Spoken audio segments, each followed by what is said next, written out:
think of Batman, it is very unlikely that you think about words like compassion, empathy, or mercy. Usually you think cape, gadgets, and throat punch. Despite being a vigilante who embraces the dark back alleys of Gotham as his second home, occasionally we see behind the mask to the man, not the bat, and occasionally even glimpses of the scared little boy who lost his parents in one of those filthy alleys. So with that in mind then, I'm Ellie with What Culture, and here are 10 times we saw behind Batman's mask in the DCAU. Number 10. Double talk. Unlike most of Batman's rogues gallery, Arnold Wesker, aka the ventriloquist, isn't truly evil. He's a simple man who has been afflicted with mental illness, albeit one that gives him the unfortunate split personality of an old-time gangster named Scarface, a ventriloquist dummy dressed like a 1930s hood. Upon earning his release from Arkham, Arnold finds out that not only does he have a home at the Wayne Gardens halfway house, he also has a job waiting at Wayne Enterprises. Unfortunately, circumstances soon draw him back to the world of crime, as he believes that Scarface has returned to haunt him. The rest of the episode follows Batman and Batgirl as they try to figure out what's happening to Wesker, eventually realizing that Scarface's old gang needed their boss back and manipulated Wesker. At the episode's end, Bruce reasons with Arnold, telling him that Scarface is the puppet, not him. Wesker then kills the dummy that so destroyed his life and is pleasantly surprised to find that despite his lapse, he still has both home and job. Although not as dramatic as some of the other examples in the list, Double Talk is a story of redemption and shows that despite his jaded outlook on life, Bruce understands that mistakes can be forgiven and that people can be saved. Sometimes Batman's best weapon is a gentle nudge in the right direction, not a batarang to the head.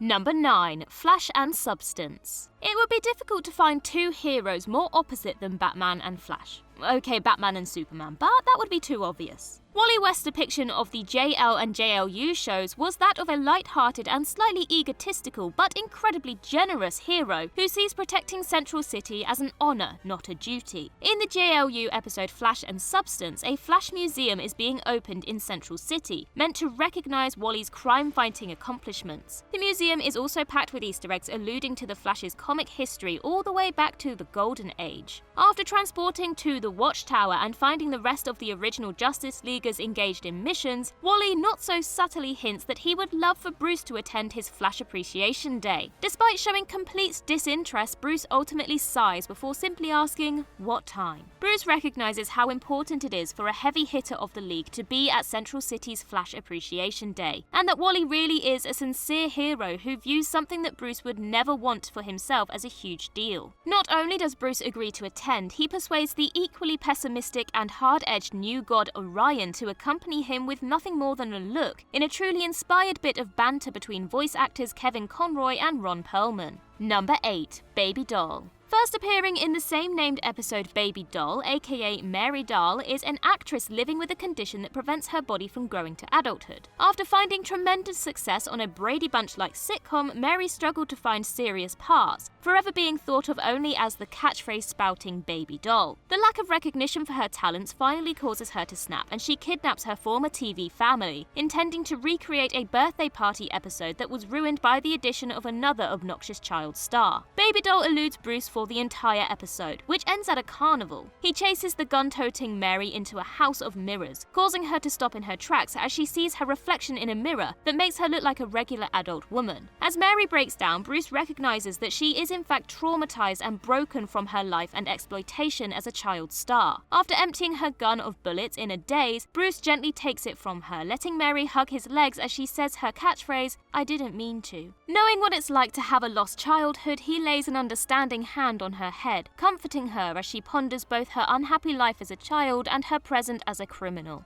Number 7. Hereafter. Depending on the canon, Batman and Superman have been longtime friends, rivals, or outright enemies. Their dynamic is fascinating. Batman hates the fact that he has to occasionally be Bruce Wayne, and Superman wishes he could always be Clark Kent. Despite their differing outlooks, the DCAU generally depicted Bruce and Clark as friends who had an occasional disagreement due to how they viewed the role of the Justice League. In Hereafter, the world sees Superman die during a battle with assorted foes. In reality, he was transported to a future where Vandal Savage had outlived literally everyone else on Earth. Much of the two-part episode shows how the world deals with the death of Superman. Bruce simply refuses to believe Clark is truly dead, applying scientific theory and logic in place of the grief he clearly feels. Even though he doesn't attend Superman's funeral, he watches from a distance, later deciding to pay his respects to the dead hero at his memorial. In a short but moving soliloquy, Bruce admits that he had nothing but respect for Clark, and that Superman showed him that justice doesn't always have to come from the darkness. It's a telling moment for Bruce, revealing that even though logic says otherwise, he knows his friend may indeed be gone, and that he will miss the man who showed him that it was alright to occasionally step from the shadows. Number 6. The Grey Ghost. Beware the Grey Ghost gives DCAU fans perhaps the best look ever into what Bruce was like as a kid. Completely normal, loving junk food and plunking down in front of the TV. His favourite show was an old pulp-style programme about a hero called the Grey Ghost, who is strikingly similar to the very heroes who inspired Batman's own origin. During the course of the episode, Bruce becomes involved in a series of bombings across Gotham that he quickly realises are identical to incidents from episodes of the Grey Ghost. While investigating, he encounters Simon Trent, who portrayed the Grey Ghost. At first, Bruce is thrilled at meeting his childhood idol, who partly inspired him to become a hero, but grows disillusioned when he discovers that Trent resents his time as the Ghost as it typecast him and ruined his career. Ultimately, Bruce and Simon, both in costume, team up to take down the Mad Bomber. In the process, Bruce helps his hero rediscover who he is and revitalize his career. Seeing Bruce as a fanboy idolizing a man who helped send him down the road to his own heroics is a welcome look at the Bruce that may have been. To add another layer, Simon Trent is voiced by Adam West, a great touch that makes the episode one of the most meta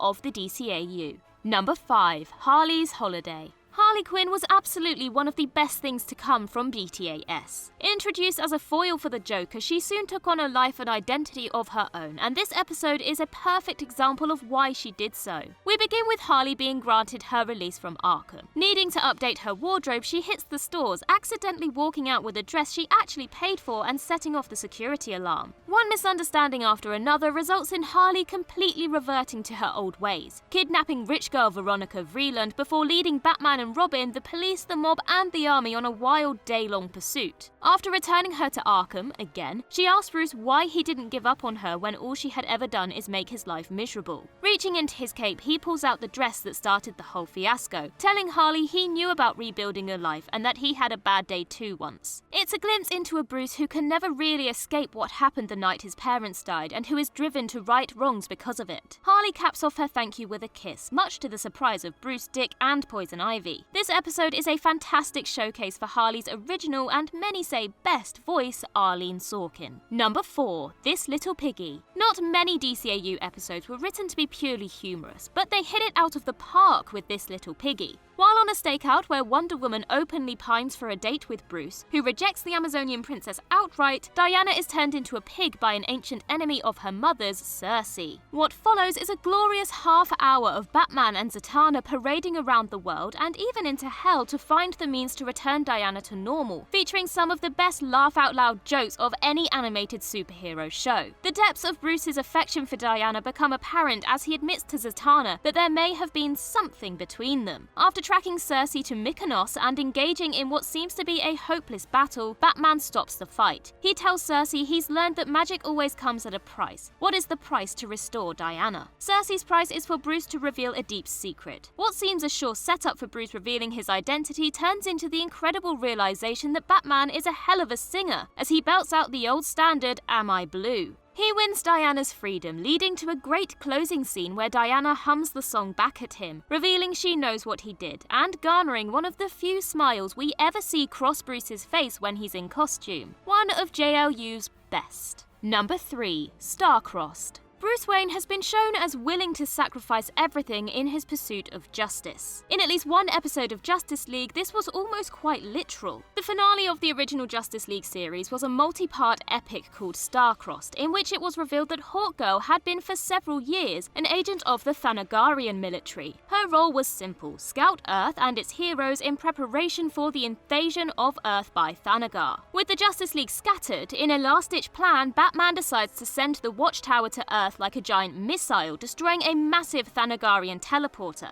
As the last Leaguers leave the Watchtower, Batman locks Green Lantern and Flash into an escape pod, telling them that his plan necessitates that someone pilot the station. He tells his teammates that it was an honor to fight alongside them before ejecting the pod. The next few minutes are an exercise in tension as Batman, growing increasingly weak from the heat of re-entry, approaches Earth, being saved shortly before impact by Superman. Beside being yet another example of Batman's tremendous skill set, it is an incredible depiction of the lengths Bruce is willing to go to in order to protect the innocent. His life is of no consequence as long as he can go out saving those who can't save themselves. Number 2. Heart of Ice. Heart of Ice is considered by many fans to be one of the best, if not the best, episode of BTAS. It completely revitalized the character of Mr. Freeze. It set a high bar after only a few episodes of the series, and it won the show its first daytime Emmy for animated show. The episode involves Bruce investigating a series of crime scenes left coated in ice, eventually leading him to Mr. Freeze,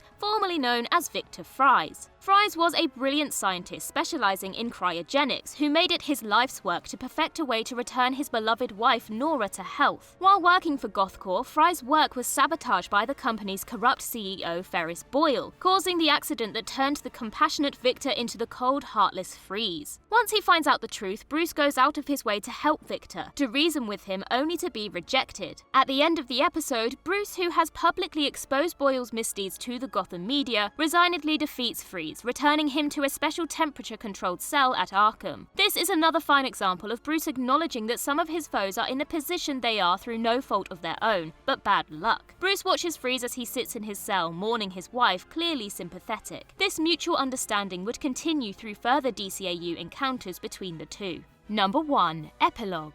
Epilogue was written to be, if necessary, the finale of the DCAU. Set in the future, an aged Amanda Waller recounts to Terry McGinnis the tale of how she was responsible for carrying on the legacy of Batman. Terry, who is having difficulty seeing any good in Bruce, has gone to Waller for answers. He gets them through one of the best examples of what it's like for Bruce to be a normal human among the gods of the Justice League. During a battle with the Royal Flush Gang, Waller advises the Justice League that Ace, a powerful psychic, is in the throes of dying, threatening the city with mental backlash. Bruce takes a device that will kill Ace, the only way to stop her, and enters a fantasy land she has physically constructed. He approached Ace, who has already read his mind and knows he won't be using the device. Ace, who has been experimented on and trained as a weapon since her birth, connects with Bruce when he sincerely tells her he knows what it's like to have your childhood taken from you. After admitting she is scared of dying, Bruce sits on the swing next to her and reaches out his hand in silent comfort. Bruce sits with her until she dies, having persuaded her to voluntarily return the world around them to normal, in one of the most emotional animated moments ever put to film.